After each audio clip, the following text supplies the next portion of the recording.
Ya, kita mendengarkan seorang ibu ya yang di TV-TV maupun di podcast YouTube yang menyatakan saya yang kasih makan, saya yang sekolahin, beli susu, beli pampers dan kebutuhan lainnya. Itu aja yang selalu dibahas sama si ibu itu ya. Gini loh, wahai seorang ibu ya, aku tuh ngerti banget gitu. Seorang ibu juga tentunya ingin gitu perjuangannya dia dalam menafkahi anak maupun membesarkan anak ini dianggap, dihargai, diingat ketika lagi ada masalah bahwasanya halo, ibu juga berjuang loh buat kamu gitu. Tentunya siapapun orangnya itu dia tentunya ingin dihargai. Benar. Nah, tapi gini loh, di anak-anak usia segitu tuh dari 12 tahun, 10 tahun, 17 tahun, bahkan sampai 20 tahun pun kalau diomongin yang seperti itu, bahkan yang udah 35 maupun 40 tahun juga kalau itu terus yang disebut, dia akan merasa bahwasanya ibunya ini tidak ikhlas untuk membiayai hidupnya gitu.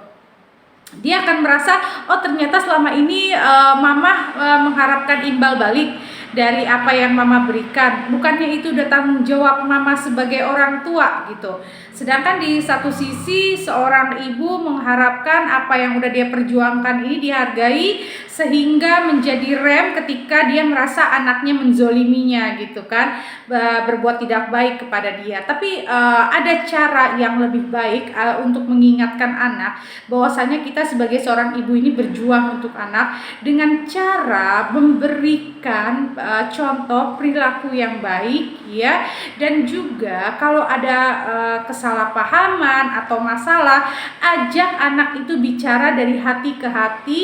Coba kita juga harus mengerti di posisi mereka yang pikiran mereka itu belum sepanjang kita yang banyak banget pengalaman hidupnya, melalui banyak kerasnya hidup gitu. Coba kita ingat lagi ketika kita di usia seperti mereka, seperti apa kita? Kita hanya taunya ada dan ada juga kan gitu. Dan sakit nggak kalau kita di posisi anak itu disebut-sebut terus, saya loh yang kasih kamu makan, saya yang membesarkan kamu, saya yang membiayai, itu terus disebut. Coba ajak bicara anak, contoh ya, contoh ajak anak bicara dari hati ke hati. Kalau anak itu lagi salah paham atau lagi merasa tidak baik aja, coba ajak bicara seperti gini contohnya. Nak, mama mengerti jadi kamu, tapi kamu juga harus ingat yang mana sebenarnya bukan tugas mama seutuhnya. Mama ambil peran itu, tugas itu hanya untuk kamu agar tidak kekurangan.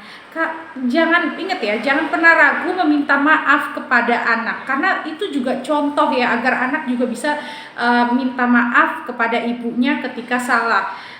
Nak, mama minta maaf kalau mama ada salah. Nah, sekarang apa yang kamu gak suka dari sikap mama, dari sifat mama? Nah, sebagai seorang ibu juga harus bisa dikoreksi oleh anak dan bisa merubah menjadi lebih baik untuk anak gitu. Apalagi kalau anak kita udah dapat perlakuan tidak baik, apalagi pelecehan atau perbuatan senonoh lainnya. Nah, ibu harus menjadi pahlawan pertama bagi anaknya, karena ibu adalah malaikat bagi anaknya gitu.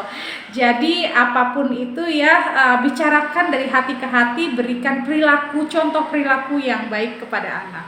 Yuk semuanya, tidak ada kata terlambat untuk merubah menjadi lebih baik daripada tidak bisa lagi merubah menjadi baik. Oke, terima kasih.